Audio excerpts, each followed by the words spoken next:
we created the most luxurious suite in Europe, which is the presidential suite is 500 square meters with private swimming pool, sauna, jacuzzi, 3 bedrooms, terrace for sunbathing or dining outside. So it's really spectacular.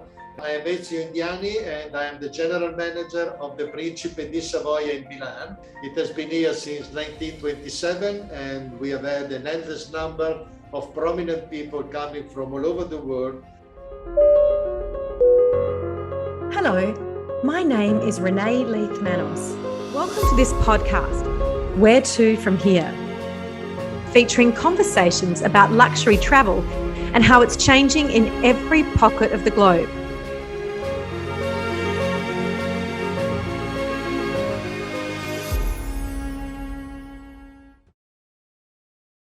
So Italy has been the #1 destination for Australians this year, which is the first time ever. So what do you attribute to that? After not being able to travel for so long, Australians just want to, can't get enough of Italy and want to go all over the country. Yes, well, there are many reasons, most probably. As you said, is that for a couple of years, nobody traveled. So the wish to travel towards Europe is, the prime reason, probably the first reason. But on top of this, Italy is so rich, of history, of beautiful landscape, city of arts, and so it becomes quite obvious that Italy, becomes the prime destination for international travelers. Fashion, food, fragrance, so many incredible things. Why do you think all of those wonderful things, architecture, as you say, history, but why do those things, why have they come out of Italy and why have they sustained for so many hundreds of years at that top level in so many different categories? Well, I believe it's part of the DNA of the Italian and the northern Italy, center north of Italy in particular. It's part of the DNA. In our history, we have always been so keen on well-dressing, in order to develop a lot of creativity in the dressing, a lot of creativity in the food. And in the food, there is also the history of Italy, because we are a young nation. We were unified 160 years ago. But before then, there was a lot of different courts. There was, the Doge in Venice, there was the Papal state, there was the Milanese state, the Venetian state, the Sicilian state, the Padua state. So there were an endless number of different courts in Italy, and each one was competing with the others in order to get the best chef, the best food, and so on. So there was this natural competition. And then on top of this, we are lucky to be in a very rich country in terms of agricultural product, food, vegetables, fruit, meat, fish, The Mediterranean, I believe, is probably the most beautiful and fishy sea in the world.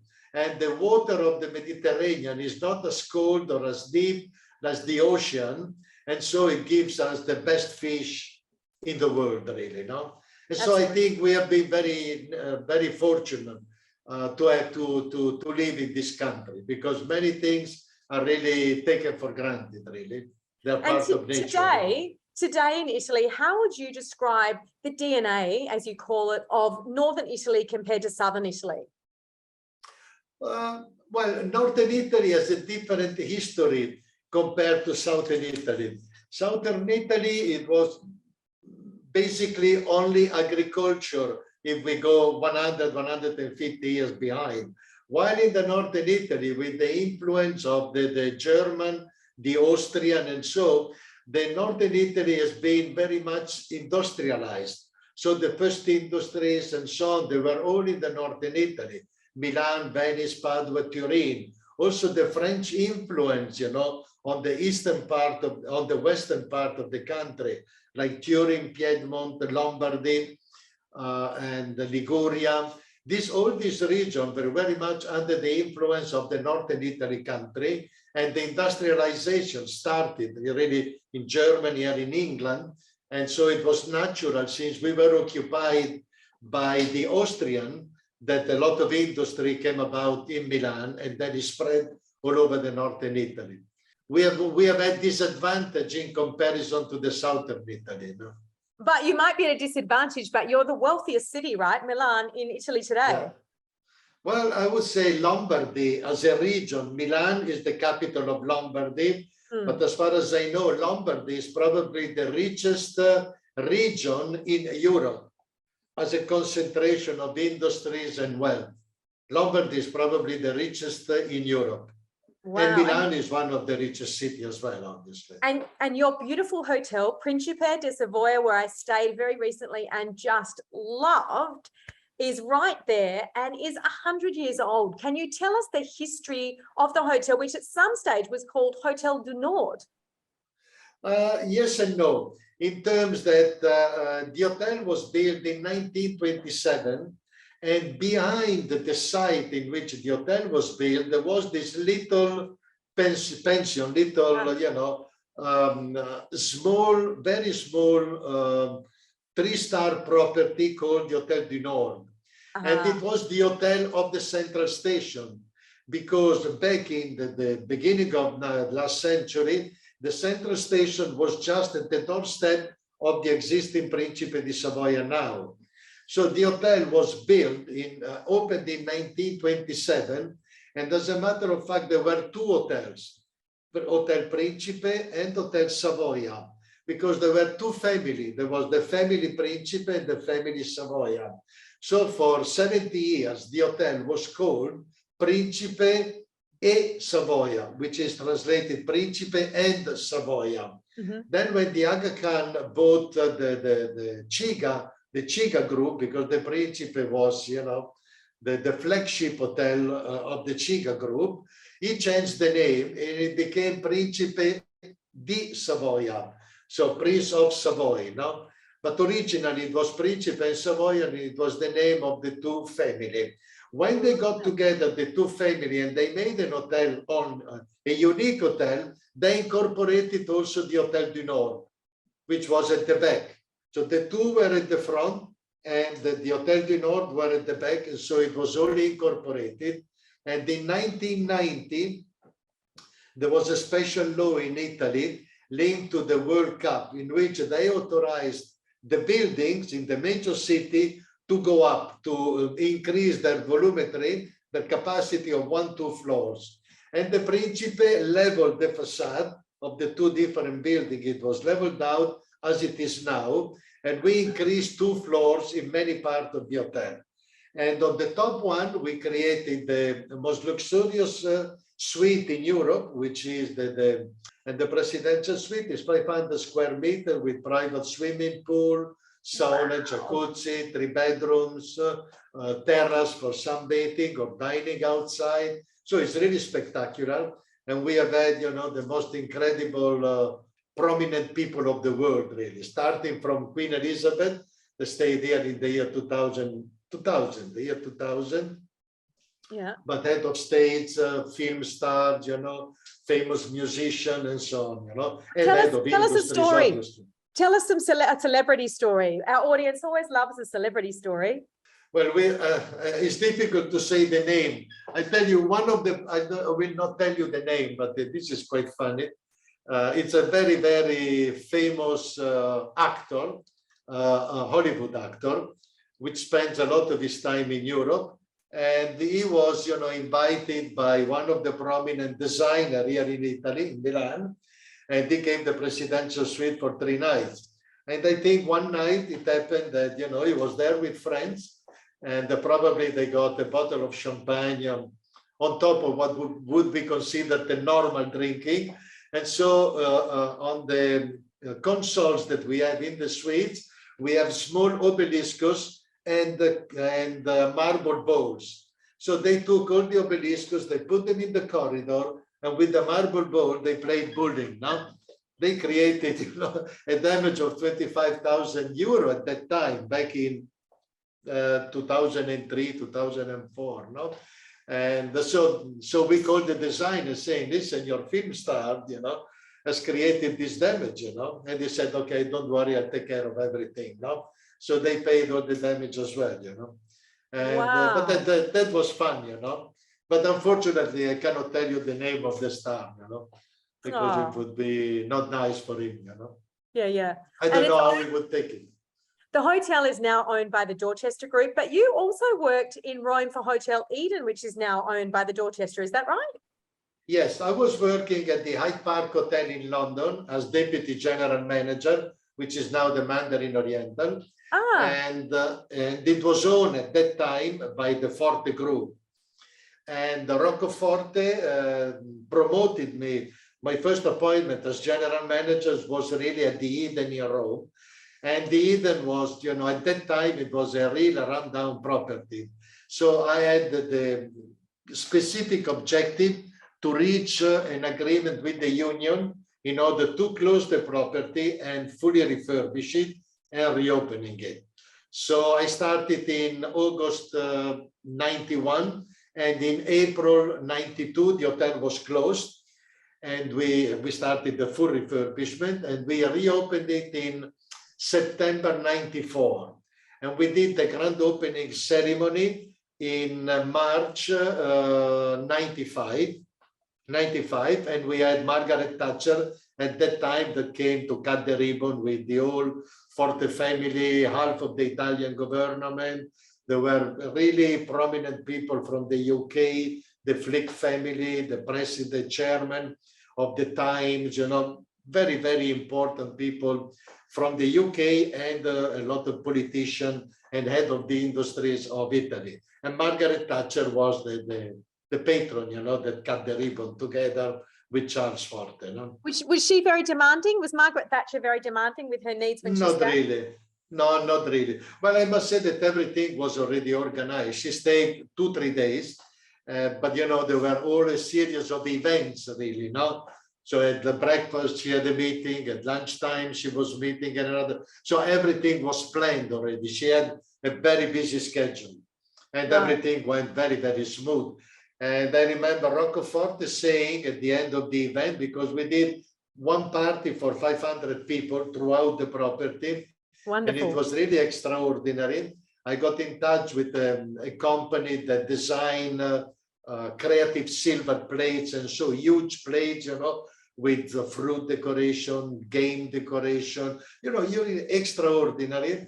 And so we borrowed all these silver plates, and we created the most incredible and luxurious buffet that I've ever done in my life. No, it was really fantastic. Yeah, and Margaret Thatcher was also, you know, quite impressed by all this. No, how wonderful. Do you think these big parties that you're talking about, you know, with 500 people, I mean, London, for example, there's a whole lot of hotels opening very soon. Do you think we're going to see a return to those big grand parties and big days of hotels now? Oh, yes, yes. Well, here at the Principe, prior to the pandemic, we had many parties on the 400, 500, 550, 450. And so we had a lot of these parties, and very glamorous party too. And then with the pandemic, everything died out, no more event for the social distancing. So we went, you know, from 100, we went down to 5-6 events, and small, and, you know, really nothing important. But now we have seen that already for this Christmas period, we have a lot of very interesting booking with large number of people. And already here in September this year, we have had, you know, quite a few, we are going to have quite a few important events, but in very high number. You know, we have one for 500 people, one for 150, and a couple of them are also, the patron are medical staff. So there are the hospital, not the hospital staff, they are all the doctors of the Milanese hospitals attending these events, you know, all the various professors, you know, prominent people in the medicine. With your guests this year, where are they mainly coming from? We have a lot from the US in particular. We got quite a few coming from Australia as well. And the majority are, in any case, Italian. The Principe has always been known to be the home of the prominent Italian people, let's say, head of industry, head of design, a lot of really Italian, very prominent people. And then we got quite a few European, more than in the past. So I would say that the first nation are Italian, the second is US. Then we got the Europe as a big country. Then during the summer, we got quite a few clients coming from the Middle East.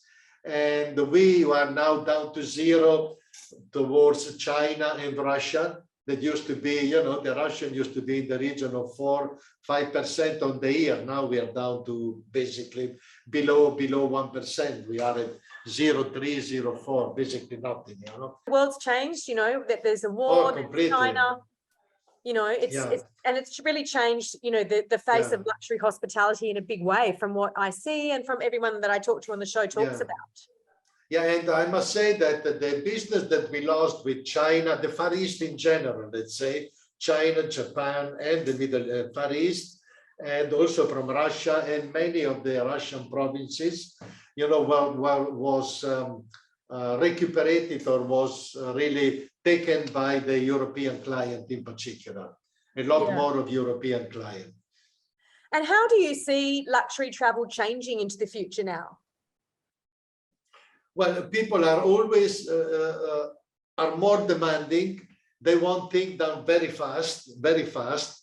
They are not so fussy about strange things, but they want to be in any case surprised. In the luxury world, surprise, and anticipatory service, this is really a strong demand.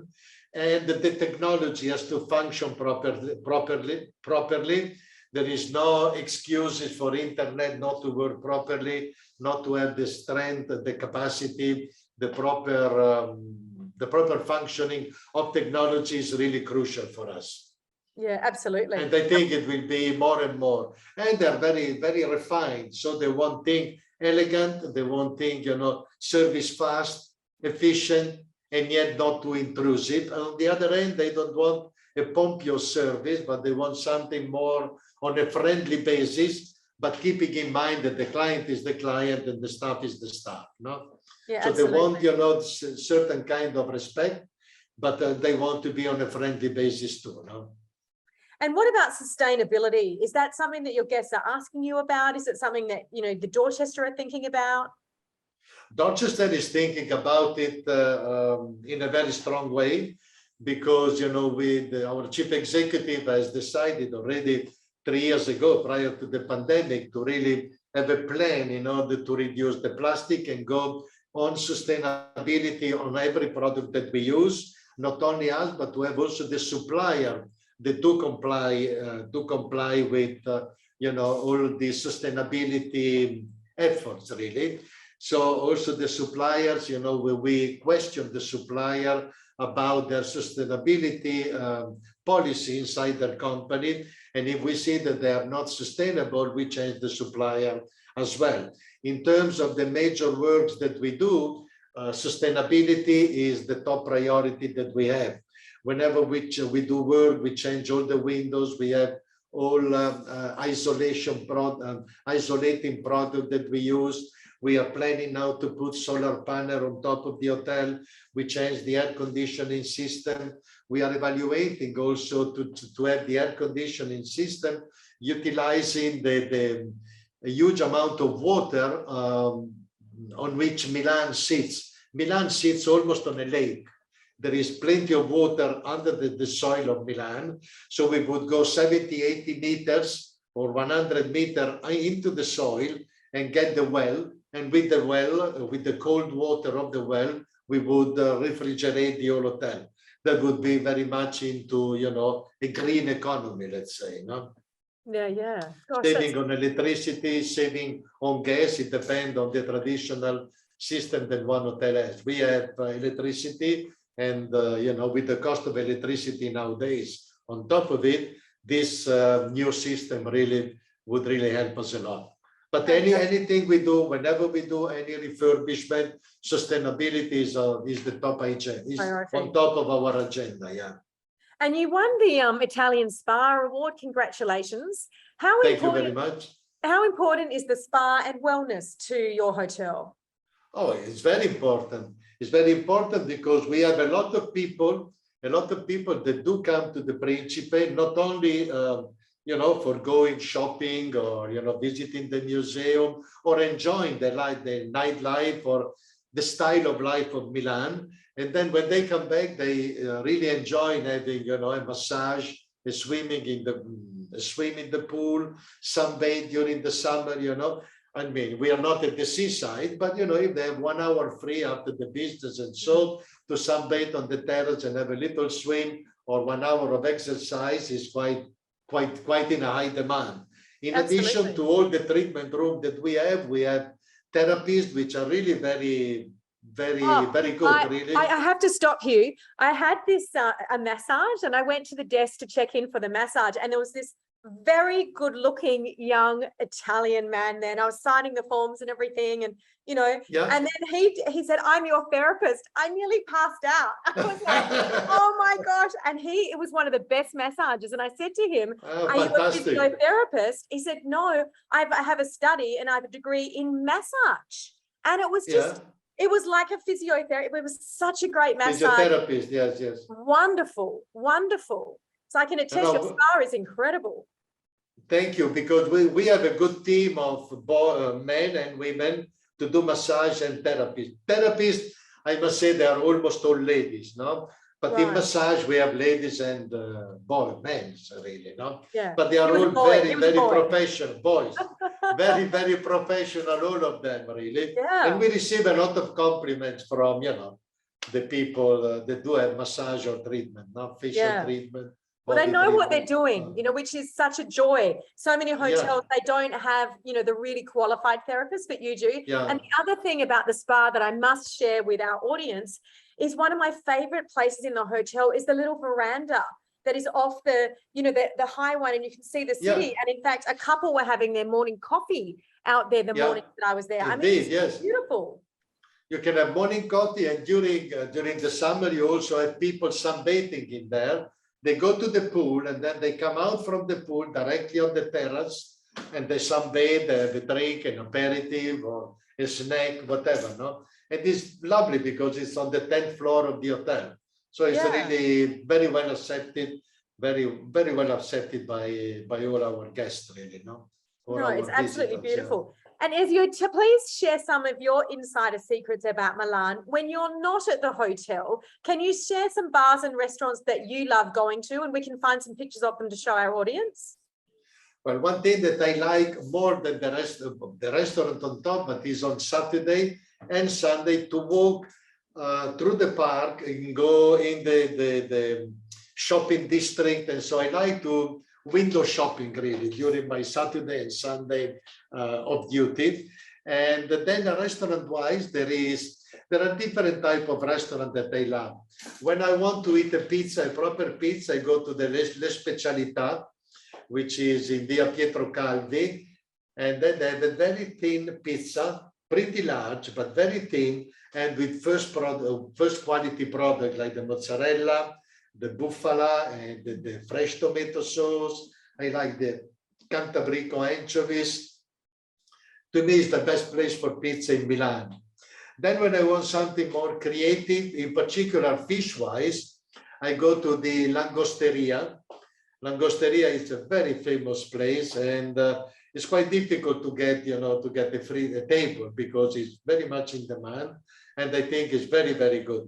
Creative, but the quality is really fantastic. Mm-hmm. Then what else? I got restaurant-wise, Bertone and Oldani. These are two, how do you say, Michelin star restaurant. Bertone is just behind the hotel here, and he has a very creative cuisine, and I enjoy going this several times a year. And then also Oldani. Oldani is a little bit outside Milan. It's a 2-star Michelin restaurant, and it's really incredibly creative, and it puts together ingredient giving a new taste, really I enjoy it enormously. And another place that I like, trattoria style, let's say, trattoria style on the Tuscany flavor. It's a Solferino, which is in Brera, is literally 7-8 minutes walk from here. No, it's a nice stroll. And in there you have the Fiorentina, you have the porcini mushrooms now, you will have the truffle in November. It's fantastic food. The osso buco with the risotto, scaloppine. And for you, most lunchtimes, would you have what we would call a proper meal, like you're describing, a full meal? No.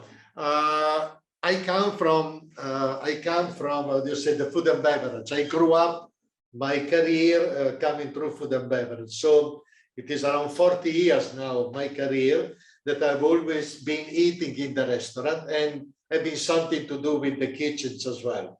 And I've seen many colleagues that, you know, either they ate too much or they drank too much, you know, because being exposed all the time. But somehow my DNA says that at lunch, my food during the day is breakfast. I'll have one little toasted bread with half avocado and 2-3 slices of bresaola, and that's one toast. And then like now I have some fruit. Now it's 1 pear and 1 peach and green tea. Lunchtime I have one dish. Normally 70% of the time it's a grilled fish with a salad. Otherwise it's a white meat like chicken, mainly chicken, grilled chicken with salad or cooked vegetable like spinach or French beans or so. Dinner time, another dish. And normally again is 70% of the time is fish.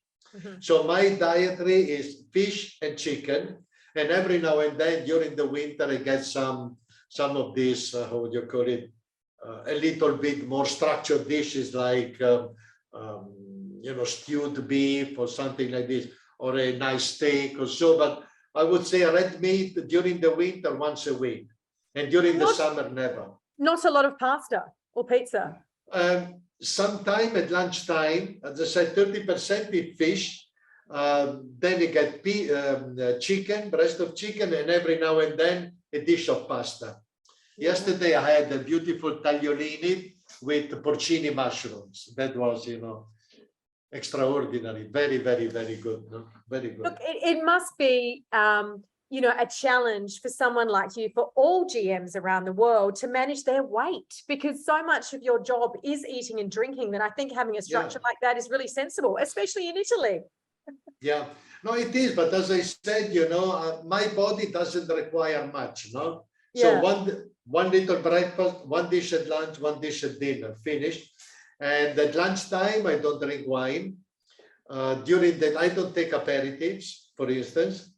And I'll have a couple of glasses of wine with my dinner, either white or red, it depends, you know. Yeah, yeah. And Ezio, where do you like? Very little. Where do you like to travel? And is it in luxury? Where are your favorites? During the summer, I go on vacation in Sardinia. I normally go to the Forte village, which is in the south of Sardinia. Beautiful beach, a beautiful resort, you know, plenty of activities. So I enjoy myself enormously. And it is a 5-star property. Or they have different hotel combination, but normally I stay in the 5-star property. And also in the complex, there is several famous restaurants as well. So every night we change the restaurant, and every now and then we go to the buffet. So there is a huge variety of offering, really. So I enjoy it enormously. During the winter, I like to go to the Mont Blanc in Courmayeur, and La Tuile. La Tuile in particular, because it's really close to the, how do you say, to the slopes, really, not the skiing area. So I normally go there. And then during the rest of the year, I like to go and visit either some places in the countryside of Tuscany, or, you know, I don't know, like on Lake Como, Lake Maggiore. And then every now and then in big cities like Paris, London, Vienna, cities like this, Monte Carlo, Lyon. But I like to stay in 5-star property. Only when I go in Tuscany. No, but even in Tuscany, there are beautiful resorts always. No? Yes. I don't like camping or renting an apartment. I like to have the comfort, really. When I'm not surprised. Working in that. No, I like it. I'm a bit spoiled. You know? Yeah, can I'm a bit understand. spoiled. Yeah. Yeah, and why not? Why not? But look, Ezio, I could talk to you all day. As I said, I'm in love with Italy and I've fallen in love with Milan thanks to your gorgeous hotel. It's just Thank you. absolutely, it's like almost like a home away from home. It was so welcoming. The staff was so beautiful. The rooms are so decadent and warm, and I just love it. But where to from here for you? Well, we have a lot of projects for the Principe di Savoia. We want to develop one floor on top. We want to create a new restaurant and bar on the top floor, on top of the spa. We want to create, a restaurant and a bar. So that's an exciting project. We want to change all the air conditioning system, as I said before, getting the cool water from the soil of Milan. So that's a huge project. And we have the other project of continuously refurbishing the rooms that we have. Every year we go for 40, 50 new rooms. So we refurbish those, and this is an endless process, So these are all important projects, and we want to rationalize all the kitchen, all the back office of the hotel. So that's another huge problem. So, well, from now to realize all this project, and we have another project which is the soft project, let's say, which the hotel already since a couple of years, the company, not the hotel and the company, we have embraced the guest centricity project. So we have a huge amount of activities that we are doing in order to concentrate all our efforts, all our activities, all our attention towards the well-being of our guests and our employees. Because our philosophy is that we have motivated and enthusiastic employees, they will be more keen to transmit the quality of service to the guests, and automatically if the guests are happy, they will come back and they will tell their friends to come and visit us, really. So there is a huge amount of project here at the Principe, and I foresee myself to carry them out, really, not to implement them all. Fantastic. Well, I really hope to come back soon and see the property in a different season and see some of these projects happening and to finally meet you. But come during the winter. Ideally, should be October. October is the richest season, culinary wise, is the best season, October. But what about the fashion? Forget the food. Well, fashion is in 2 weeks from now. It's normally around the 20th of September for a week. Yeah, so that would be also a fantastic period. You will not get the truffle, but you get a lot of other interesting produce of the land. Wonderful. Well, I will definitely come again soon, but thank you for your time. Otherwise, the Fashion Week, you also have it, Ladies Fashion Week, also in February, always around the 20th of February or so. February or September. All right. I'll put it in my diary. September is better. September is better. I'll put it in my diary, Ezio. Thank you. Okay. We look forward to seeing you back soon then. Grazie mille. Grazie. Thank you so much. Arrivederci. Bye-bye. Don't forget to subscribe here and follow us on Instagram and Facebook for regular travel updates. You can also hear our episodes on Spotify and Apple Podcasts.